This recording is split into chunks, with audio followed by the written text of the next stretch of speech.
2/2/2021, nós fizemos a nossa primeira reunião, que foi a reunião de constituição do Instituto Evas. E sim, já passaram 50 dias daquele lindo dia, linda noite, às 19h02. E naquele dia eu falei sobre confiança 4.0, que constrói pontes entre tribos, culturas e sistemas. E é nesse jeitinho que a gente está trabalhando, desde lá.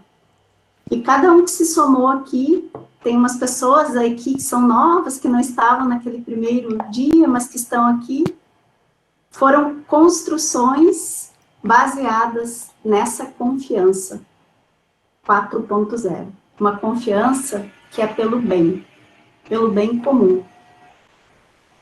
Eu aprendo todos os dias aqui com vocês, com todos os que eu interajo, com a generosidade de todos que vêm contribuir com o Instituto Evas.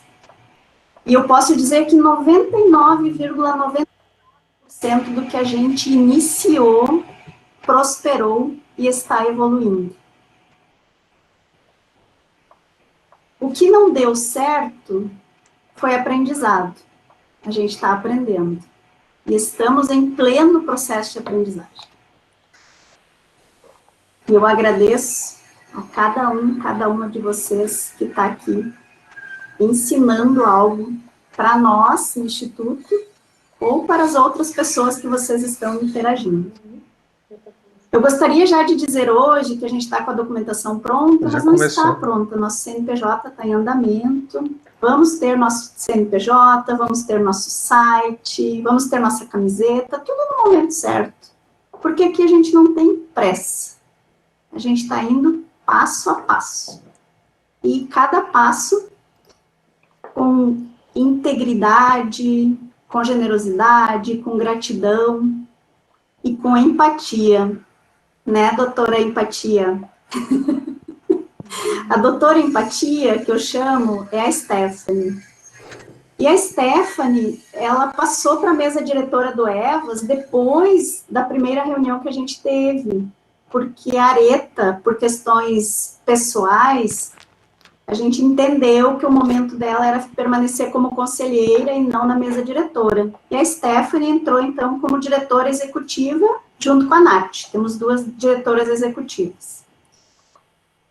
E hoje, a Stephanie vai falar um pouco para a gente. Generosamente, ela ofereceu uma fala que eu acredito vai contribuir com a nossa aprendizagem e com as nossas reflexões. E eu passo para ti, Stephanie, agora, com todo o meu carinho, com todo o meu amor. Obrigada, Eva, obrigada. Todo mundo me escuta bem? Direitinho? Tá todo mundo ouvindo bem? Tô com um negocinho novo aqui, não tô achando que estava baixo. Então tá bom.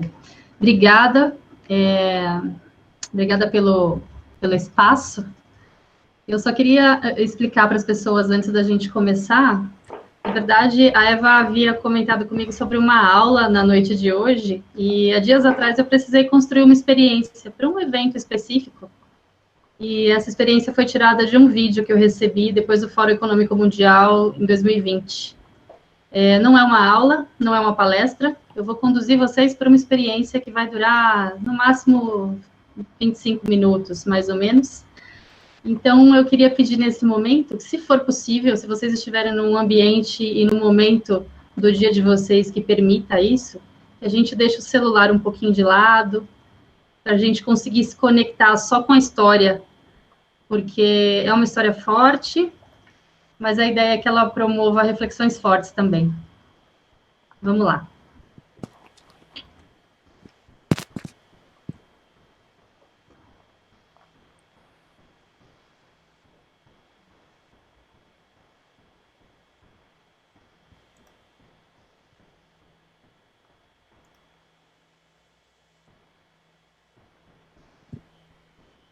Vocês estão visualizando a apresentação? Sim. Sim? Mas não está em tela. Agora sim, sim. Agora perfeito. Sim. Perfeito. Ok. Essa é uma história que foi apresentada pelo Wall Street Journal, foi, na verdade, encomendada pelo Wall Street Journal e apresentada no Fórum Econômico Mundial em 2020. Eu dei o nome de uma experiência e habilidades, porque eu precisava de um título para apresentar essa experiência no evento que eu participei, como eu mencionei anteriormente. Mas, na verdade, essa história, ela foi fotografada pela Rena Efendi. A Rena é uma fotógrafa do Azerbaijão, e eu gosto muito da forma como ela menciona o trabalho dela. Ela normalmente diz que o trabalho dela é observar a humanidade e aprender sobre empatia. E ela olha como a história humana por trás das lentes. Então, começamos a história. A história é dessa pessoa, desse homem que aparece na tela para vocês, Patrício. Patrício é um músico sueco, pai de 3 filhos, divorciado e avô de 7 netos. Um dos filhos de Patrício é Amanda.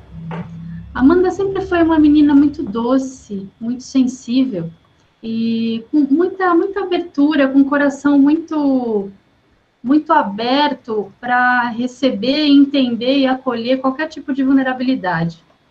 Por isso, aos 18 anos, ela se converteu ao islamismo, simplesmente porque ela entendia, ali na região onde ela vivia, o quanto de preconceito essas pessoas viviam.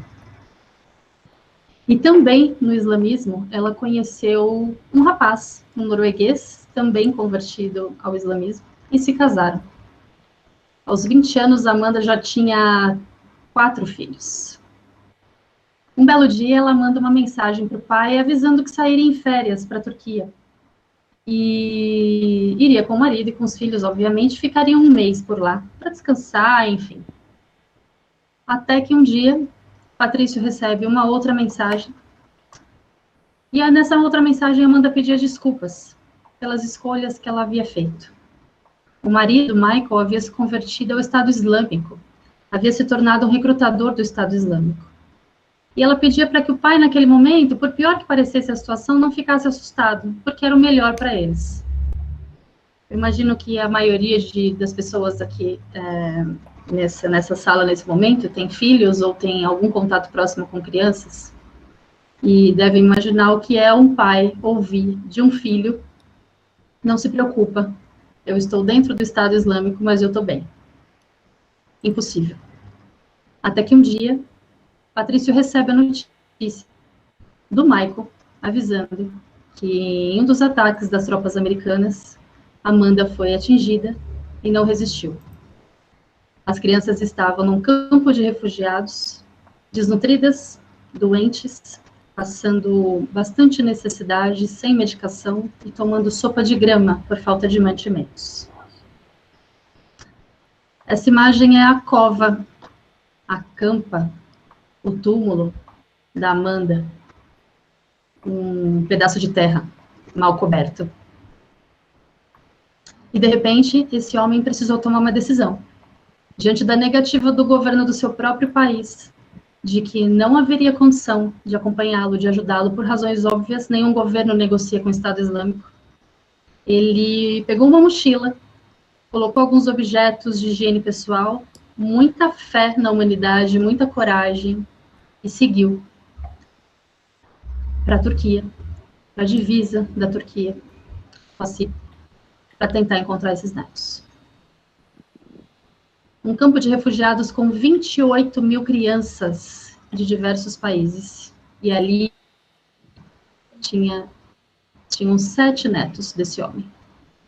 Quando ele chega na divisa entre esses 2 locais, ele precisa se hospedar num hotel. Por conta do tempo, a chuva muito forte fechou a fronteira.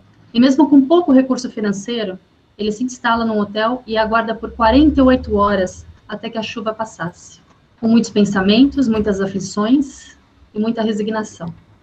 Até que no 3º dia, amanhece um sol, a fronteira é liberada, e depois de horas de negociação, horas de negociação, por volta de 4 a 6 horas de negociação, entre 4 e 6 horas de negociação, para uma viagem de 2 minutos entre um lugar e outro.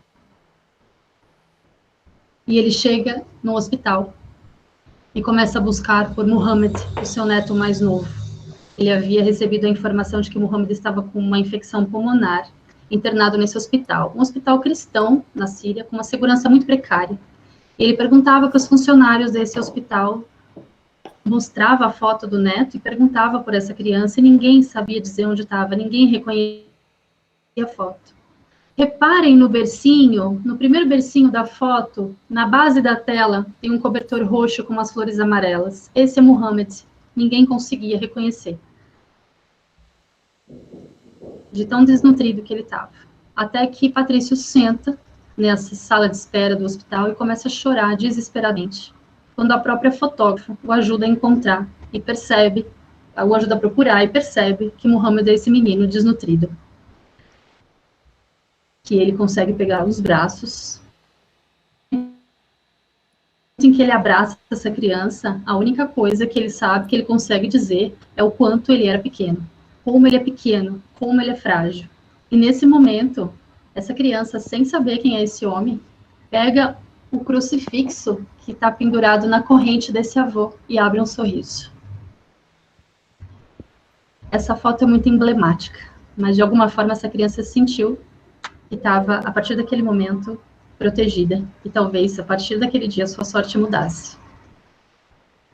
Mas nesse momento também começa o desespero e a luta de Patrício, porque ele precisa deixar essa criança no hospital, ele precisa encontrar as outras 6 crianças no campo de refugiados, que estava fechado por conta da chuva, ele não conseguiu entrar. Ele precisava que autoridades do país autorizassem ele a entrar nesse campo de refugiados. Mas ele lutava contra o tempo, porque as crianças estavam doentes, sem comida, sem remédio. E com muita fé na humanidade, ele bateu na porta de vários chefes de segurança, vários. Até que a embaixada do Chile, nosso vizinho Chile, resolveu ajudá-lo. Disse que emitiria documentos para as crianças e para que eles fossem para o Chile, para tirá-los desse lugar.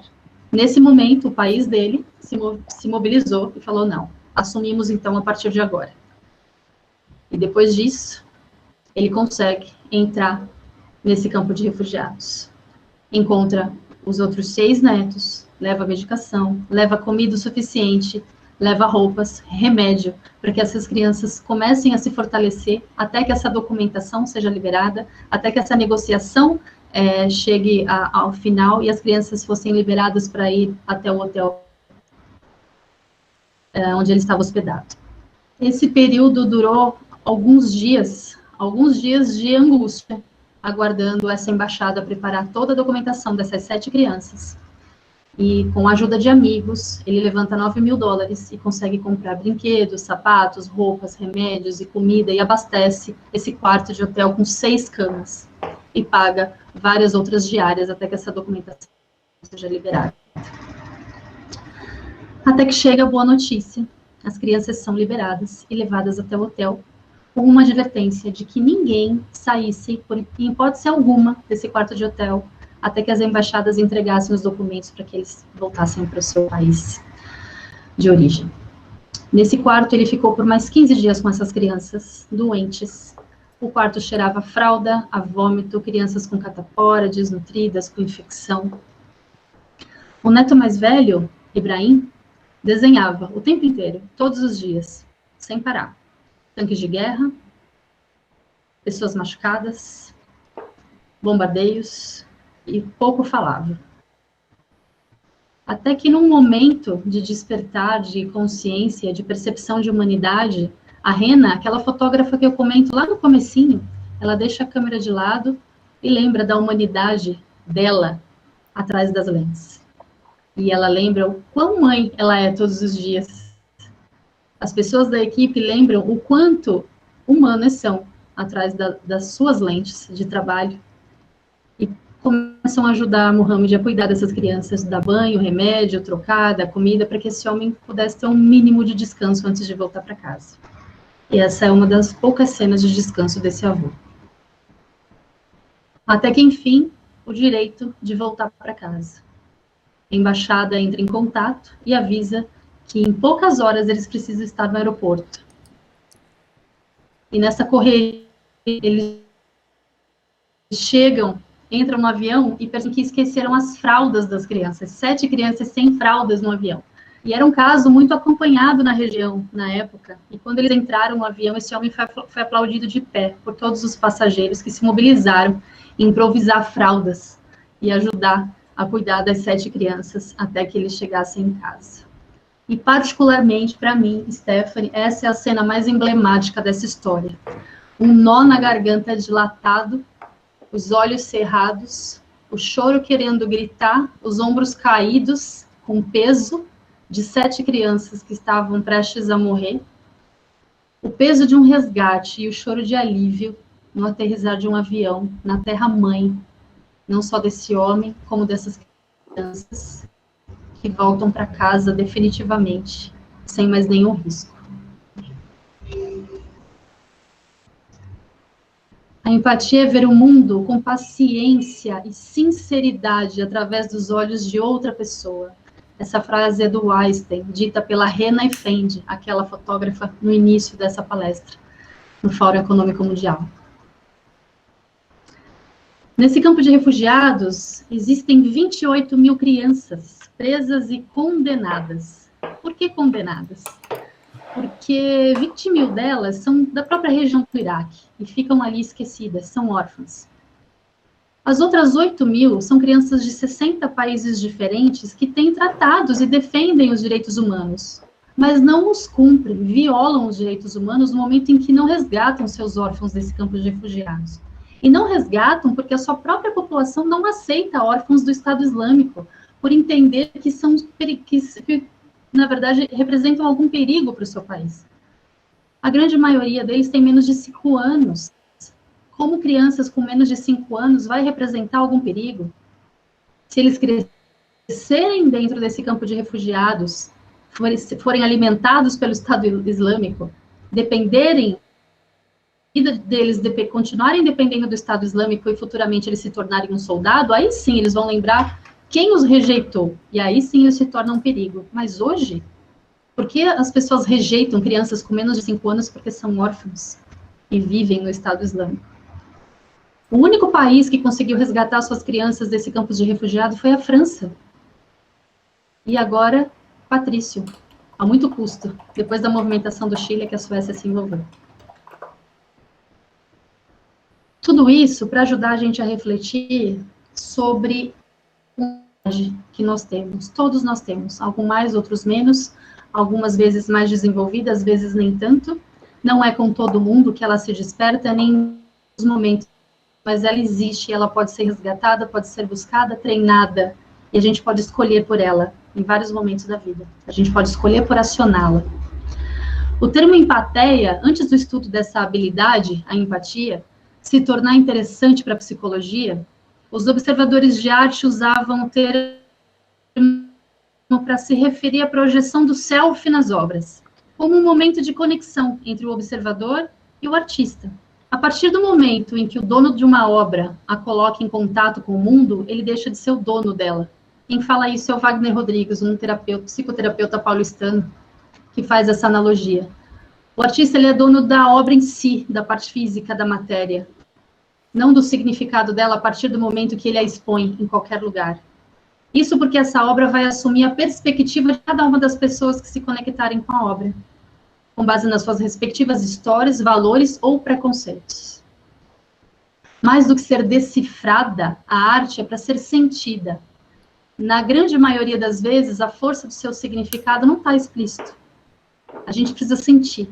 E é assim com a empatia. A gente precisa sentir.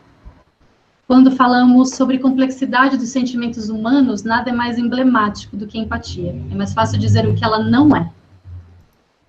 A empatia não é compaixão, ela não é amor, nem generosidade, piedade, bondade ou reciprocidade. Não são as mesmas coisas que empatia. Mas tem da empatia em algum grau manifestar. Então, onde mais ela se esconde no nosso dia a dia, além dos códigos de ética que dependem de um olhar para a necessidade de outro? As legislações e estatutos Os Estados Unidos, com a morte de George Floyd em 2020, precisou rever emitiu, na verdade, uma ordem executiva para rever a conduta dos policiais americanos depois de décadas.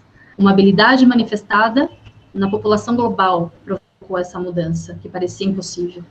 Os profissionais generalistas, eles não precisam única e exclusivamente conhecer vários subsistemas das suas áreas específicas. Além disso, eles precisam conhecer o perfil de cada pessoa especialista em cada subsistema das suas áreas específicas. Quando, durante o relacionamento entre amigos, amores, filhos, não importa, eu peço para o outro, coloca no meu lugar, eu estou pedindo para você acionar a sua habilidade de empatia com relação à minha necessidade. Quando um filho, quando pequeno, dá aquele tapinha no rosto da mãe porque recebeu um não, e a mãe pega a mão dele e dá outro tapinha para mostrar para ele como dói, é isso que ela está ensinando. É aí que a empatia mora. Ela não é palco, ela é base das nossas habilidades emocionais. Mas ainda há quem diga que ela é moda. Principalmente com a pandemia, ela virou capa de revista, tema de palestra, vários cursos, várias lives, eventos, programas de televisão. Empatia é moda, é uma falação. Empatia é a habilidade de se colocar no lugar do outro. Isso explica, mas não sustenta, ela é muito mais profunda, ela é um processo biológico, ela é fisicamente possível, ela é emocionalmente possível, a gente pode escolher por ela. Mas ainda há quem diga que ela é moda. Mas se a gente buscar o significado de moda, a gente vai encontrar o seguinte: conjunto de opiniões, gostos, assim como modos de agir, viver e sentir coletivos. E aí eu digo, se o conjunto de opiniões e gostos forem compreendidos, assim como modos de agir respeitados, e viver e sentir coletivos forem considerados, então tudo bem. A gente pode dizer sim, que empatia é um tipo de moda. Mas eu, particularmente, prefiro chamar de humanidade. Resgate de humanidade. No caso do Instituto Evas, resgate de vidas. A gente precisa olhar para nós, para as nossas questões, resgatar as nossas habilidades, para a gente conseguir buscar isso no outro. Resgate de humanidade. Obrigada, gente. É contigo, Eva.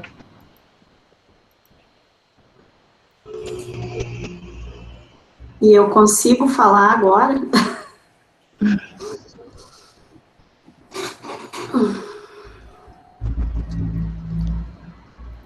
Depois desse...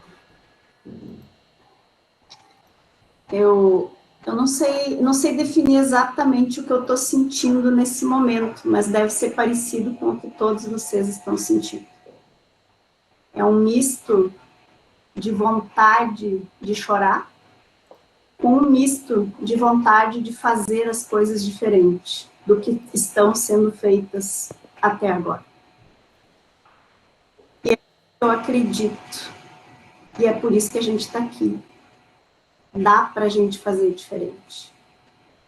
Dá para a gente ser humano, olhando para os seres humanos, cuidando dos seres humanos. E que vontade de pegar o Rodrigo e dar um abraço, um beijo.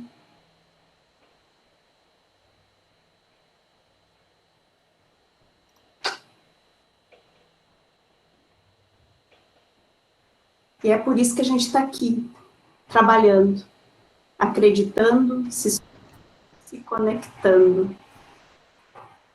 A Stephanie não me contou como é que seria a apresentação dela, porque eu não quis saber. Eu não sei se eu deveria ter sabido, talvez teria ficado mais fácil para eu dar continuidade aqui. Mas se fosse fácil, não seríamos nós aqui, né? Então, vamos lá. Eu, falando em olhar para o outro, em cuidar do outro, desde que a gente iniciou a nossa caminhada no Instituto Evas, todas as portas que a gente tem batido e perguntado no que eu posso ajudar, sempre tem vindo alguma coisa que a gente pode ajudar. E nem sempre custa dinheiro. A maioria das vezes custa intenção, boa vontade, tempo. E eu vou dizer para vocês os principais projetos que a gente está trabalhando rapidamente. A Pramor era para ter alguém aqui, não conseguiram estar. É uma casa de passagem, de acolhimento de crianças, aonde tem bebês de 0 até crianças de 16 anos. E nós estamos trabalhando com rodas de contação de história e com rodas de improviso. Fernando, que está aqui, já entrou comigo. Ontem entrou um outro colega, eu posso chamar de colega agora. Quem é palhaço é meu colega. Eu sou meia palhaça agora também, porque eu fiz curso de palhaço. Não fiz curso de palhaço, né? É diferente. Eu estou tentando ser aprendiz de palhaço. Eu não posso dizer que eu fiz curso de palhaço. Eu fiz um curso para aprender um pouquinho, e aí eu estou sendo estagiária com as crianças, e todas as terças-feiras, às 18 horas, a gente entra com eles, e eles interagem com a gente, eles riem, eles brincam, porque é algo novo que está entrando na vida deles. Há 1 ano eles não recebem voluntários, não saem de dentro da casa, então é uma novidade que está acontecendo na vida deles, e os retornos que a gente recebe do psicólogo é que eles ficam falando nas nossas interações e brincando do que a gente brincou durante a semana, até a próxima terça. Então, como diz o Pequeno Príncipe, somos eternamente responsáveis pelo que cativamos. E aí, toda terça-feira a gente está voltando lá para trabalhar com eles. Não é trabalhar, é se divertir com eles, né, Fernando? É divertido, é muito divertido. Na Pramor nós temos outros projetos que irão vir, e aí temos um projeto aí que estamos, eu não vou falar sobre ele, Sabrina, eu vou deixar esse projeto para tu apresentar no nosso próximo, que é um projeto internacionalizado. Vou deixar esse suspense, então esse projeto, a Sabrina vai, a nossa embaixadora. Só vou dizer o país, né, o país nós vamos ser representantes do Zimbábue. Olha que lindo isso, muito lindo.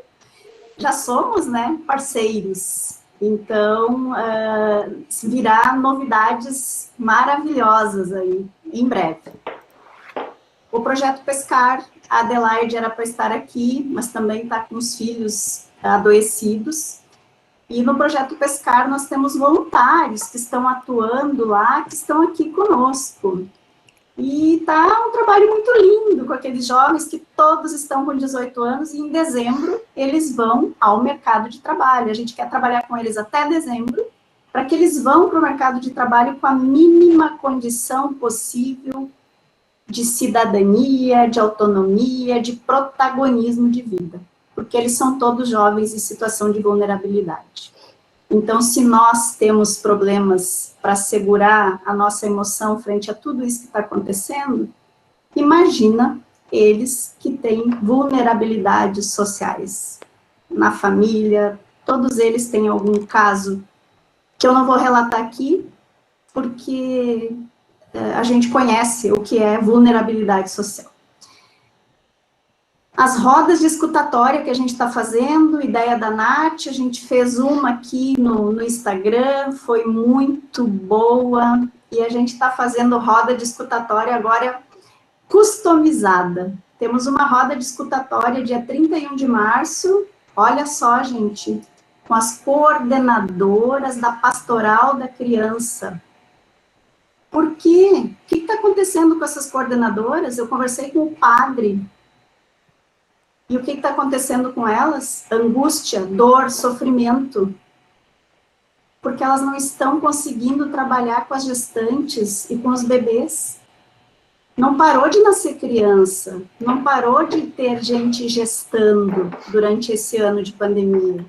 O que parou é a assistência que elas se sentem responsáveis e não estão conseguindo fazer.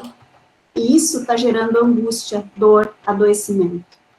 E nós vamos acolhê-las numa roda de conversa, dia 31. Serão em torno de 20 coordenadoras da Pastoral da Criança. Então, temos esse projeto andando, e vão surgir outras rodas, porque onde a gente bate, tem angústia, tem dor, tem tem necessidade de acolhimento das suas emoções. E isso a gente vai fazer. Na casa auxiliadora, que a Regiane está aqui, a gente está fazendo um projeto tão lindo, tão lindo, tão lindo. Temos uma oficina de empreendedorismo essa semana acontecendo, vamos fazer com as mães biscuit. Tem uma moça lá de Salvador que vai dar uma oficina de biscuit, onde elas vão trabalhar empreendedorismo. Vejam só como é possível, gente, trazer a instrutora lá de Salvador, aqui, ao vivo.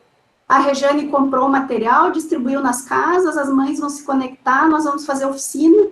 E não é o empreendedorismo só, é uma terapia para ocupar seu tempo, para fazer algo novo, para se sentir útil, para sair dessa rotina que a gente está vivendo dentro da casa, de tem que limpar, tem que cozinhar, tem que cuidar dos filhos e tem que estar bem.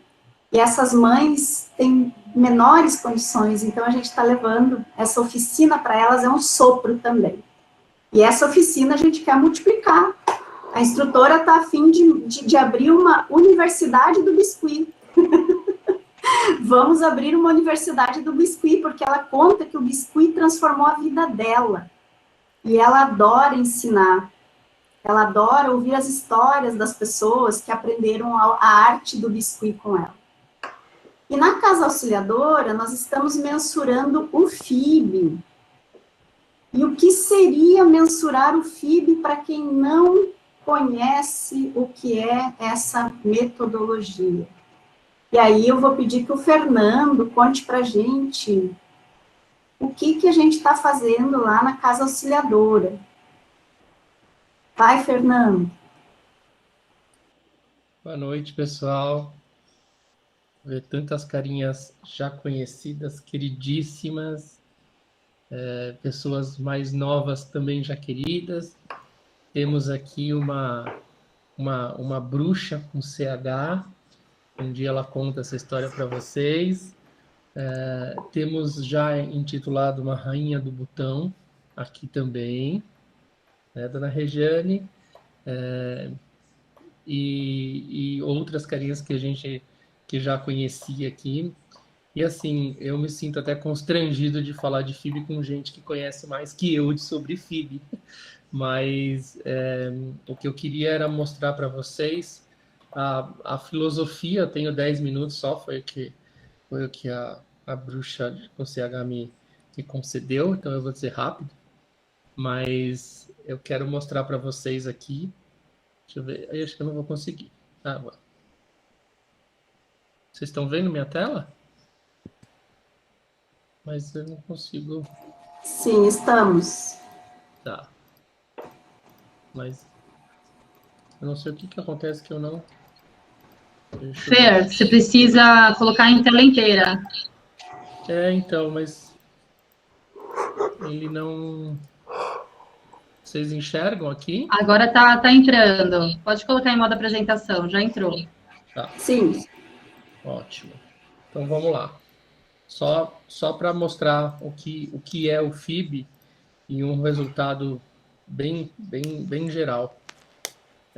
A gente chama de paradigma do botão, mas principalmente o FIB é uma filosofia que nasceu nesse país, encravado entre a China e a Índia, os dois países mais populosos, e em 79, quando é mensurada a felicidade, né, na ONU, através do PIB, do Produto Interno Bruto, o quarto rei do Butão, ele se opõe a essa mensuração, ou ele propõe uma nova mensuração em que se leve em conta o bem-estar, mas a felicidade do seu povo. E, em função disso, são reunidos 28 especialistas, né, cientistas do mundo todo, que transformam essa filosofia em uma mensuração. Em 2006, o quinto rei, que é esse rapaz que está aqui novo, ele assume o reino, e já em 2008 coloca na Constituição, cria a Constituição, ou seja, de um reinado ele passa para um Estado constituinte, e em 2011 eles apresentam, né, na ONU, uma meta sobre felicidade é apresentado, e em 2012 o FIB é aceito como paradigma econômico, né, em julho de 2012. E é onde foi criado, inclusive, o Dia Mundial da Felicidade, que foi sábado agora, foi comemorado dia 20, é comemorado o dia da Felicidade. O FIB mede entre dimensões de uma população, né, por 4 pilares, que é a boa governança, o desenvolvimento socioeconômico sustentável, a conservação do meio ambiente, a preservação e promoção de cultura. Todos esses 4 pilares estão descritos na Constituição do Butão, inclusive que 72% da vegetação tem que ser preservada, a vegetação natural tem que ser preservada, que a cultura tem que ser preservada, né? E essas são 9 dimensões que são mensurados o bem-estar da população. Então, o bem-estar psicológico, saúde, uso do tempo, educação, vitalidade comunitária, que é uma rede, qual é a rede de apoio que você pode formar quando necessitar, cultura, meio ambiente, governança e padrão de vida. Em 2012, o FIB, o Butão mensura pela primeira vez o FIB, ele fica em torno de 63% de uma mensuração, é um pouco diferente do que a gente aplica hoje nas empresas. Eles mensuram a cada 5 anos, essa nova mensuração é feita em 2017, eles têm 2 pontos percentuais de melhoria, mas ainda assim consideram que está longe do que eles pretendem chegar, mas em função de todas essas melhorias serem melhorias demoradas para a construção, eles estabelecem esse plano de mensurar a cada 5 anos. Em 2017, existe um outro grupo de estudos, do Centro de Estudos do Butão, e transformam essa mensuração no que eles chamaram de FIB for Business, ou seja, para que eles conseguissem estipular ou mensurar isso em organizações. E a Carla Furtado, que foi quem a gente fez toda a formação, inclusive a maioria das pessoas aqui que a gente já se conhecia, conhece dessa via, desse canal, ela traz uma filosofia de implementação, de mensuração de FIB em empresas e organizações. E a gente se especializou exatamente nessa mensuração e foi o que nós oferecemos para mensurar na Casa Auxiliadora e em outros locais que a gente está fazendo. As pessoas têm me perguntado, mas o Butão é um país com pouca gente, 900 mil habitantes, de difícil acesso, com regras, então é fácil implementar lá.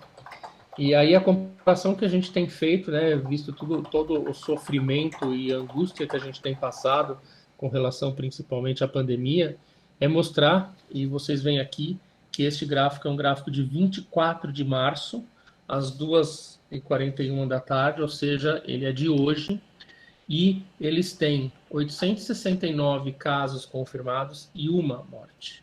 Uma morte que, inclusive, é de um estrangeiro. Então, quando a gente pergunta sobre essas 9 dimensões, principalmente onde o mundo vive um problema humanitário de saúde, se isso está funcionando, é só a gente pegar qualquer cidade brasileira com 900 mil habitantes e perguntar quantos casos tem confirmados e quantas mortes tem confirmadas. Não só no Brasil, mas em outros países também. Tá? Então, esse é um exemplo mais do que vital de entender que essa filosofia sim funciona, ela leva um tempo, mas ela funciona. E aí, qual que é a nossa proposta? A nossa proposta é estabelecer essa mensuração em organizações não governamentais, indústrias, todo tipo de organização que a gente possa estabelecer uma relação com bem-estar. Esse daqui é o resultado da mensuração da Casa Auxiliadora. Mesmo na pandemia, mesmo com todas as dificuldades financeiras que o Brasil passa em função também da pandemia, a gente tem um número que é maior do que o número que Butão tem com relação ao FIB. Eles têm 65, a casa já tem 66. Mas principalmente quando a gente olha bem-estar, quando a gente olha padrão de vida, governança, que significa como a casa, a percepção de como a casa é dirigida pelas pessoas responsáveis. E aí, obviamente, que existem alguns números que podem ser melhor, como meio ambiente, cultura, educação. A vitalidade comunitária, obviamente, ela é alta, porque ainda mais por se tratar de uma ONG. Uso do tempo também é excelente. Saúde, e aqui a gente está bastante impactado, assim como educação e cultura. Saúde, educação e cultura estão muito, muito impactadas pela pandemia. Então, o que nós fazemos lá? A partir dessa mensuração, foram feitas perguntas, foram feitas algumas comunicações da própria direção com relação ao seu corpo de colaboradores, por que estava sendo implementado esse trabalho. A gente chegou nesses números iniciais, e as dimensões de saúde, educação, cultura e meio ambiente são as dimensões que a gente tem uma intenção de trabalhar mais fortemente na transformação. Bem-estar psicológico, uso do tempo, governança, vitalidade comunitária e padrão de vida são indicadores que estão razoavelmente bons, ou seja, acima da média aqui, e aí a intenção é que a gente permaneça e que a gente mantenha esses bons dados. Tá? Como é feito esse trabalho daqui em diante? Então, esse foi o pontapé inicial, foi a mensuração, e agora a gente propõe uma etapa de educação e de transformação, com um plano de ação, e aí as pessoas que conhecem de FIB, os especialistas, né, os facilitadores FIB que estão no Instituto Evas, vão passar a trabalhar um pouco mais diretamente na educação e na transformação. A gente trabalhou na mensuração e vai também dar o apoio, e dentro do período que for necessário, que a casa entender que já é hora de ter uma nova mensuração para acompanhar essa evolução, nós estaremos de volta para fazer essa retroação. Então, aqui foi o que eu falei, essa etapa já foi feita, né, pela organização da casa e pela empresa do qual eu faço parte, que é a FairJob. Aqui tem todos os programas agora em psicologia positiva, que a própria casa também, junto com o Instituto Evas e com as pessoas. A transformação, a mesma coisa, conscientização e essa implementação desse plano. E depois a gente volta para fazer esse novo ciclo de feedback, 6 meses, 1 ano, 2 anos, 5 anos, não existe um prazo estabelecido, né? E então o que a gente costuma falar que a felicidade, num momento tão difícil de falar de felicidade, mas que a felicidade ela também é um investimento, né? A gente não traz nada quando a gente chega nesse mundo, a gente também não leva quando a gente parte.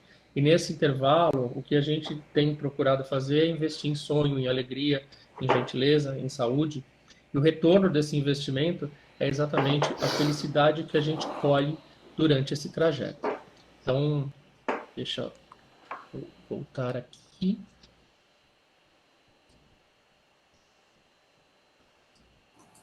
Esse é o trabalho. Queria agradecer principalmente a confiança da Rejane e da equipe, que abriu todas as portas, nos receberam com muita esperança, né? Nos ouviram, e agradecer todos. Eu sei que tem mais algumas pessoas aqui da casa que eu já conheço os rostinhos, e do Evas, e que a gente está começando um trabalho que a gente pode implementar em quantas frentes forem necessárias para que a gente veja essa transformação real acontecer. E como a Eva falou, muito pouco, esse recurso ele é mínimo que a gente gasta de tempo, investe em questão financeira, mas que o retorno ele é muito grande em esperança, em solidariedade, e principalmente em ajuda, né, para as organizações e pessoas que se dedicam a fazer o bem, num momento tão difícil. Então, tá aqui o trabalho, a gente continua, e acho que o tempo que eu tinha era esse, que era o que eu queria apresentar para vocês. Tempo! Obrigada.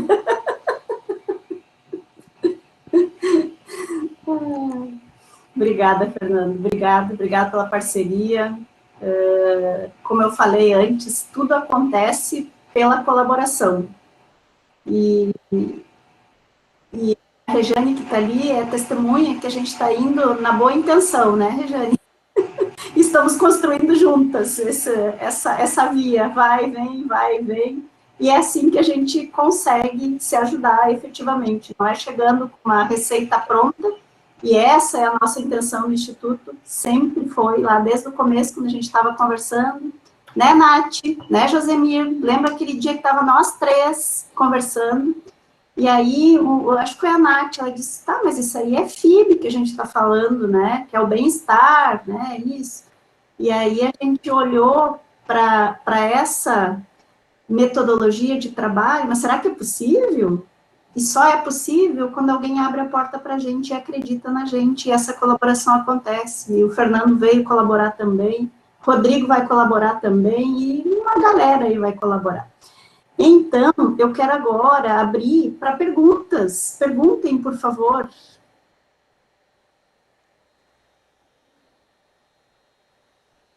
Sugestões, perguntas, dúvidas? Eva, por favor. Está me ouvindo? Bem? Bom, em primeiro lugar, parabéns por todo esse trabalho, e eu me sinto um pouco distante, porque isso daí é uma coisa que todo mundo diz, né? Todo mundo está se sentindo distante, né? Mas eu me sinto distante do projeto, por não estar podendo, assim, estar mais em contato diário e constante. Eu vejo que está bombando, né? De projetos, e são projetos grandiosos.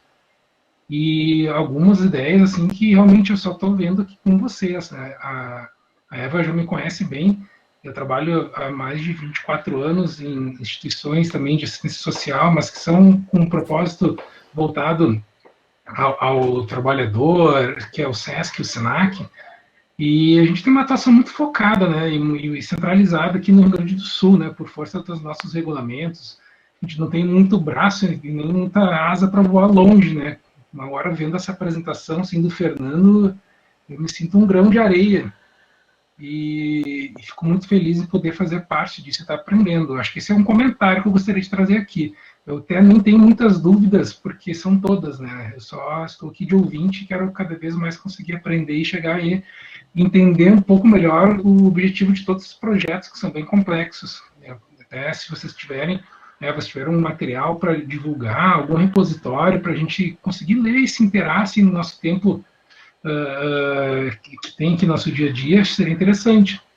Mas parabéns, fico muito feliz assim, em poder fazer parte disso tudo. Assim, e olha, parabéns mesmo, é um trabalho diferenciado. Obrigado. Obrigada, Gustavo. Gustavo e eu publicamos um artigo, né, Gustavo? Deu de falar, né? Somos autores de um artigo sobre gestão da mudança. E olha, foi muito bom. é possível mudança em todos os segmentos que a gente atua, desde que a gente faça o quê, Gustavo? Projeto TBC. É um TBC que a gente fez, né? Ele fez o projeto TBC do jurídico.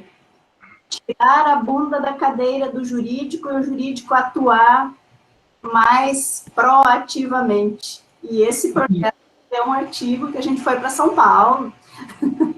Tem muito de empatia também, né? Eu gostei muito também da apresentação da Stephanie, tem muito a ver, né? A empatia não é só fazer um gesto ou uma frase pré-formatada, né? Muita atitude, né? E saber explorar os detalhes das dores, não é tão fácil, não, né? Fazer. Mas, assim, foi um grande aprendizado hoje à noite. Muito obrigado. Obrigada. Rodrigo, o que tu tá tendo um piripaque aí, menino? Fala. Ai, esse povo quer que eu fale sempre. Ai, que saco. Mas é que tu tá aí toda assim. Eu estou muito emocionado. É o seguinte, emocionado pela sua ação, pela ação do Josemir, da Nath, de todo mundo que faz parte do Instituto Evas. Parabéns. Parabéns. Ó, eu, embaixador do Dois Sentimentos Positivos, estou aqui, né, dizendo parabéns pelo trabalho que vai acontecer fora do país com a Sabrina. Parabéns, parabéns, parabéns, parabéns. Eu estou extremamente tocado pela apresentação do Fernando, mas eu estou comovido ainda com a apresentação da Stephanie. Parece que é o Clube do Bolinha, né? Mas são as pessoas que acabaram sendo porta-vozes, de uma certa forma, do papel do Instituto Evas. Eu, como conselheiro, fico muito emocionado e fico muito feliz em saber que o mundo pode contar com pessoas lindas como vocês. Eu agradeço em nome do mundo, sabe? Agradeço mesmo, porque a gente está vivendo um momento tão delicado, mas tão delicado, né?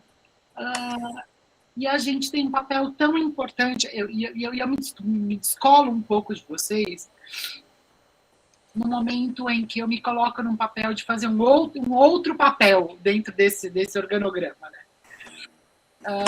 E eu confio tanto nesse trabalho, eu confio tanto nessa visão, eu confio tanto nesse papel.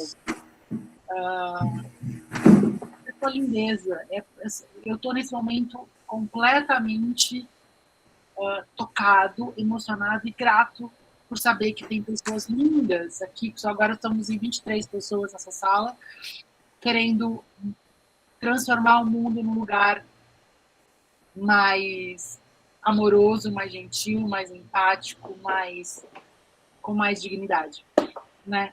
E é por isso que a minha sensibilidade passa por esse lugar, né? Foi momentos em que, quando eu converso com a Eva, tive essa experiência essa semana, é uma conversa muito imbativa, cheia de críticas, cheia de coisas, é porque eu tenho um olhar, eu quero ajudar a mudar o mundo, e é muito bom fazer parte disso tudo. Gratidão, ó. Pessoas lindas como nós, né? Como nós. Quem mais quer falar? Aproveita, aproveita. Ó, Deixa eu falar. Posso falar, Eva? Stephanie tinha um dedinho levantado da Rose. Então fala primeiro, Rose. Bom, primeiro eu quero parabenizar aí todo o grupo do Evas, aí, tendo a Eva aí à frente desse lindo projeto. Estão de parabéns, assim, porque a gente mal começou e já tem tanta coisa rolando, tanta coisa bonita. Mas, assim, no papel de conselheira, eu vou, não sei, provavelmente isso já está sendo feito, mas só para deixar registrado, Eva, que, assim, é super importante para nós, até para a gente depois participar de editais e buscar fundos, né, para poder alavancar outros projetos mais que requeiram, né, algum recurso. É importante a gente montar já registro desses projetos que estão em andamento, com fotos, e criar o impactômetro do Evas. Tipo, quantas instituições a gente está atendendo, qual é o perfil das instituições, quantas pessoas, quantas crianças, quantos adultos, quantos idosos, ou seja, Rosê! mapear isso, porque é isso que vai levar o Instituto Evas, primeiro, para notoriedade, e segundo, para a possibilidade de levantar fundos a partir de editais. Era isso que eu queria só colocar aí. Josemir, o que a gente falou essa semana? Ela repetiu a nossa conversa, né, Eva? Foi perfeito, excelente.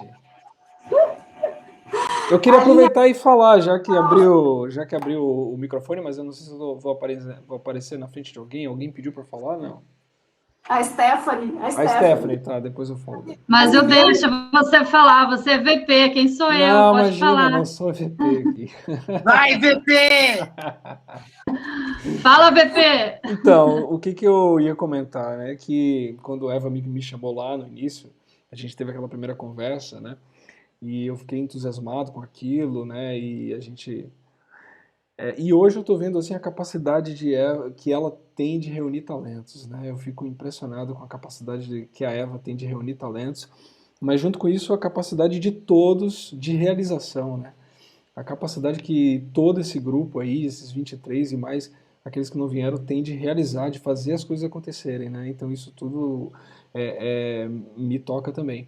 A fala do Gustavo, eu não me sinto distante da fala do Gustavo. Quando ele diz que ele sente um grão de areia diante de tanta coisa acontecendo, eu me sinto assim também, Gustavo, né? Ou seja, porque são muitas forças ao mesmo tempo, né? Então a gente acaba se sentindo assim, mas um grão de areia a gente consegue construir muita coisa junto. Então eu acho que tá tudo muito bacana, tô sentindo que tem uma energia bem legal acontecendo aí e a gente vai fazer. E justamente essa coisa que a Rose falou, a gente registrar, a gente pegar todo esse material, a gente, né, Eva a gente já conversou sobre isso, eu acho que vai ter coisas bem legais acontecendo aí pela frente.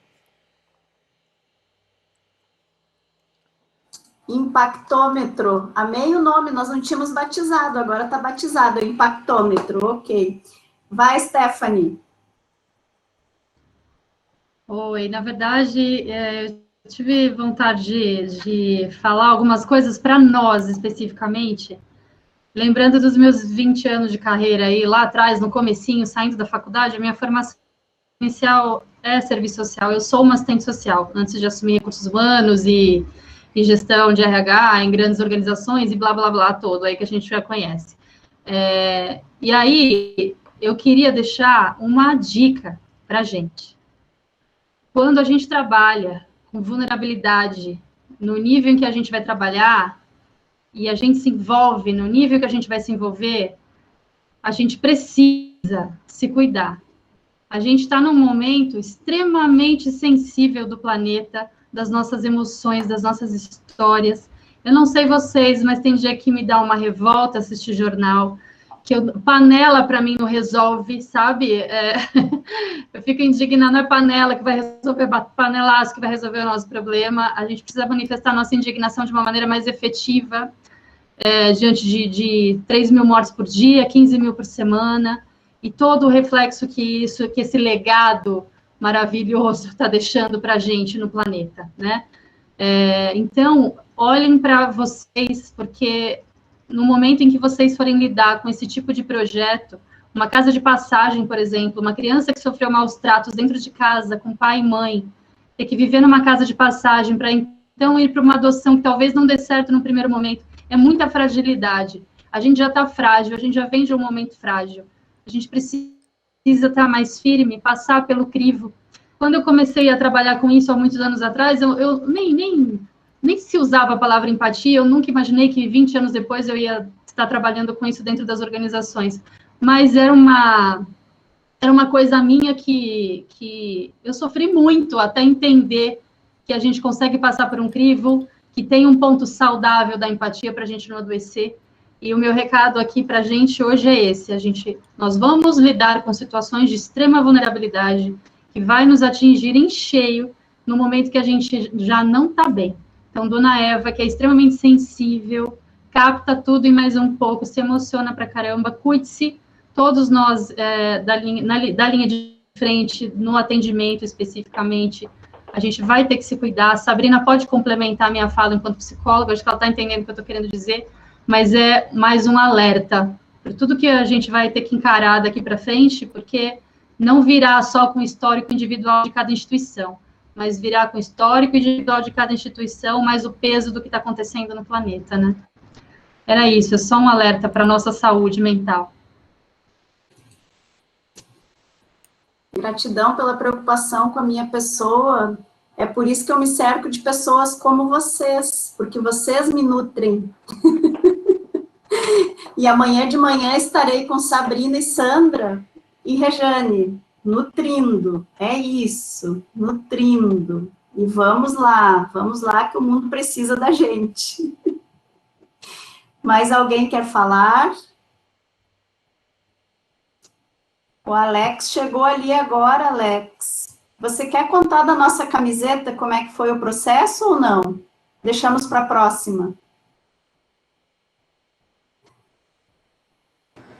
Eu estava procurando porque eu estava no celular e eu não achava os botões aqui no celular. Em primeiro lugar, boa noite para todo mundo. Acho que eu posso falar rapidinho, né, Eva? Boa noite. Desculpem, eu estou em aula, então estava meio corrido. Mas as nossas camisetas estão praticamente prontas. Elas ficaram muito bonitas. Daqui a pouco a Eva já vai estar recebendo elas. Eu vou ficar com algumas também, já vou colocar no site. E a gente vai começar as vendas em breve, né, Eva? Elas estão muito bonitas. O processo de construção da frase que vai estar escrita. Eu já falo sobre a frase? Não, deixa como surpresa. Deixa como surpresa, né? Sobre o processo, pode falar. Só não entrega, sim, a frase não. Deixa o suspense, assim, mas o processo, como é que foi? Para quem não me conhece, eu sou publicitário e eu trabalho com branding. E, lógico, quem trabalha no mundo da publicidade sabe o que é o processo de construção e de criação. A gente trabalha muito com brainstorm, né? E aí a gente vai jogando ideias, a gente vai buscando aquilo que a gente tem de objetivo na construção daquilo que a gente vai fazer, daquela comunicação em si.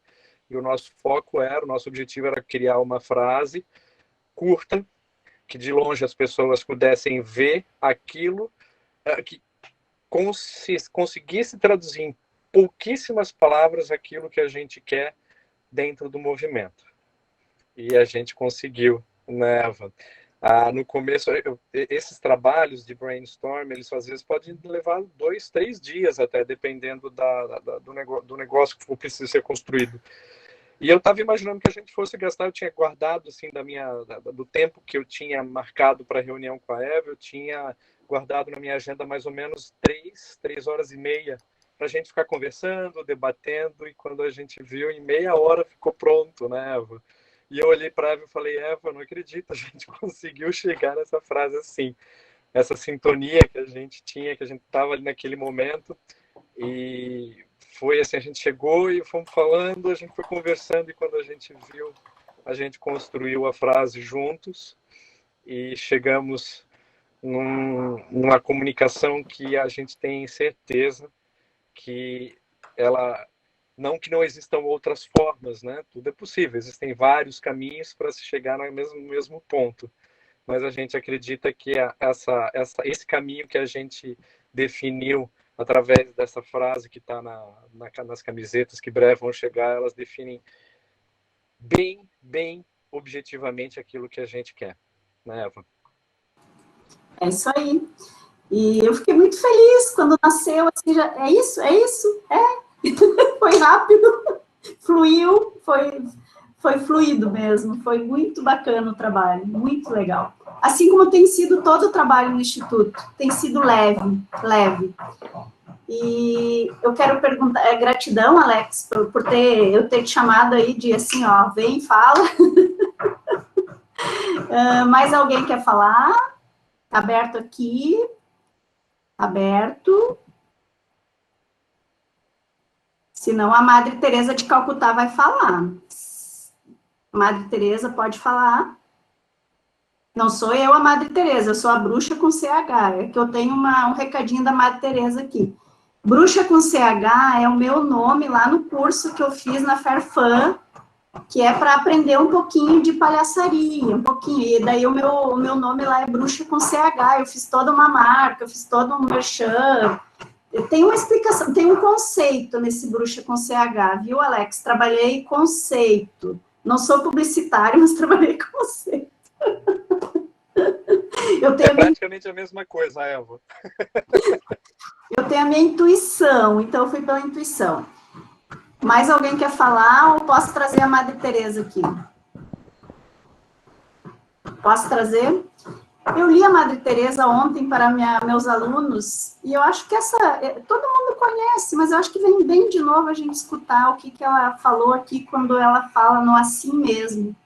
Porque nesses dias que a gente está vivendo, mesmo assim, a gente deve manter um sorriso e uma esperança. E ela diz assim, muitas vezes as pessoas são egocêntricas, ilógicas e insensatas. Perdoe-as a si mesmo. Se você é gentil, as pessoas podem acusá-lo de interesseiro. Seja gentil a si mesmo. Se você é um vencedor, terá alguns falsos amigos e alguns inimigos verdadeiros. Vença a si mesmo. Se você é honesto e franco, as pessoas podem enganá-lo. Seja honesto e franco a si mesmo. O que você levou anos para construir, alguém pode destruir em uma hora, de uma hora para outra. Construa a si mesmo. O bem que você faz hoje pode ser esquecido amanhã. Faça o bem a si mesmo. Dê ao mundo o melhor de você, mas isso pode não ser o bastante. Dê o melhor de você a si mesmo. Veja você que no final das contas é tudo entre você e Deus. Nunca foi entre você e os outros.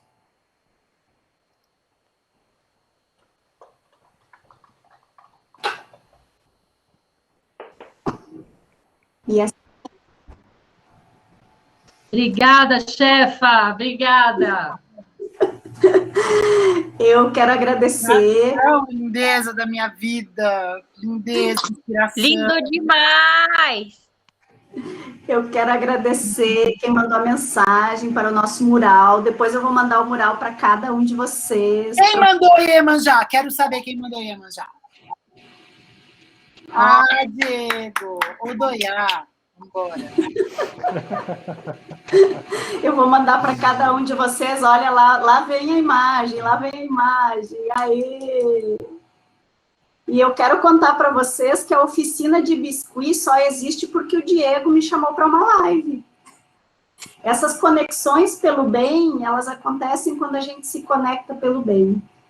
Fui na live com o Diego, daquela live surgiram várias coisas legais, inclusive ele está aqui com a gente, ó. Gratidão, meu rei da Bahia.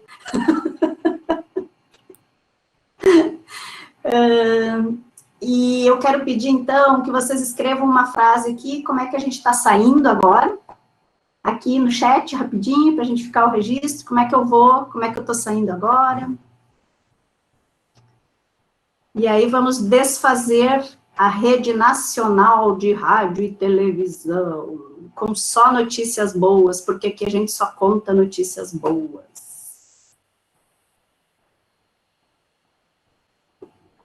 Vamos lá, com fé, hipnotizante, vem coisa boa por aí, coisas boas acontecem por aqui, gente boa se atrai, isso aí, gratidão.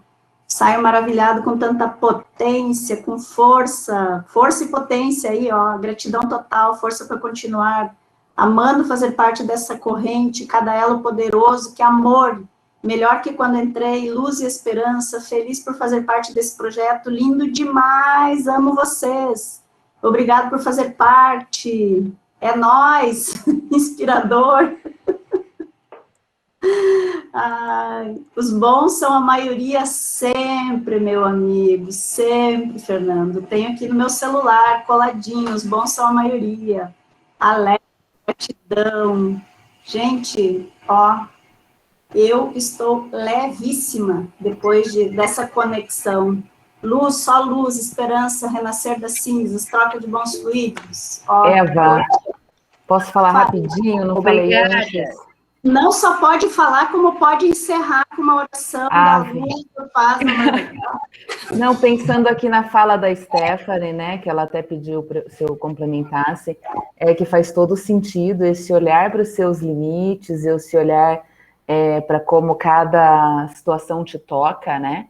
E eu acho que a gente pode deixar, assim, esse grupo como um porto seguro, onde eu sei que, por exemplo, se está pesado para mim, se tem algum doendo, eu posso trazer aqui, né? Trazer essa conversa, olha, gente, teve essa situação que me doeu demais, mexeu com algo aqui, talvez ter até um espaço de conversa mesmo, de troca. Não tem só eu de psicóloga aqui, tem a Cris, deve ter mais alguém que pode estar junto nessa conversa. Então, a gente pode ter esse cuidado dentro do próprio grupo, né? Porque realmente a gente está vivendo uma dor que é da humanidade, né? É um novo arquétipo sendo criado, e é um arquétipo de dor, infelizmente. Então, espero que seja um dia transmutado em um arquétipo de aprendizado, mas no momento a gente sabe que nunca foi tão verdade que há dor na sala, né? Então, é importante que haja dentro do próprio grupo um apoio, né? Que nós saibamos que podemos contar um com o outro, que tem um lugar ali para ir e falar, olha, estava precisando daquela conversa, vamos marcar uma roda de conversa para quem estiver precisando, vamos, né? Então, acho que a gente pode ir pensando por aí, né? Trazendo aquele olhar de cuidado que a Stephanie falou ali antes. Só isso. Obrigada. Obrigada a todos. Beijo grande.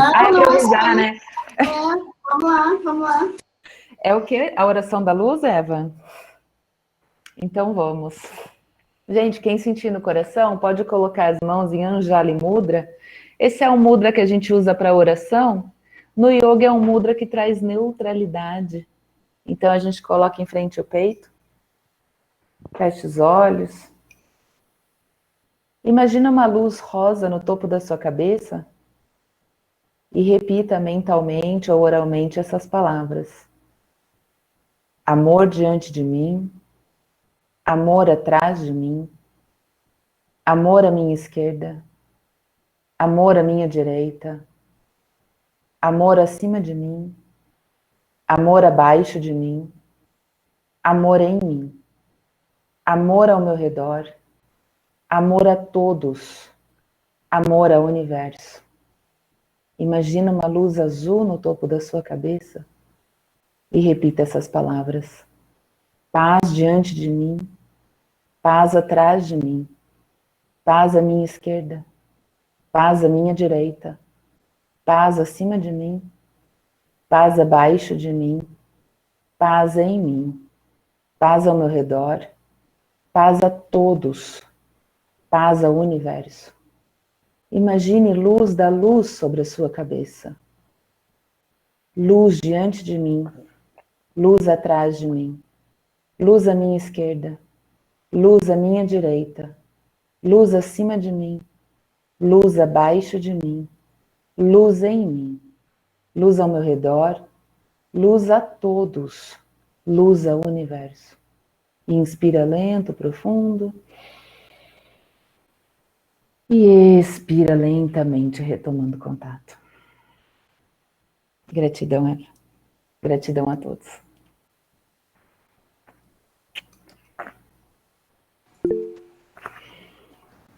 Amo vocês. Tchau, gente. Obrigado, tchau. Obrigada. Eva, tchau, gente. Agora vai rolar fofoca no WhatsApp, pessoal! Pessoal.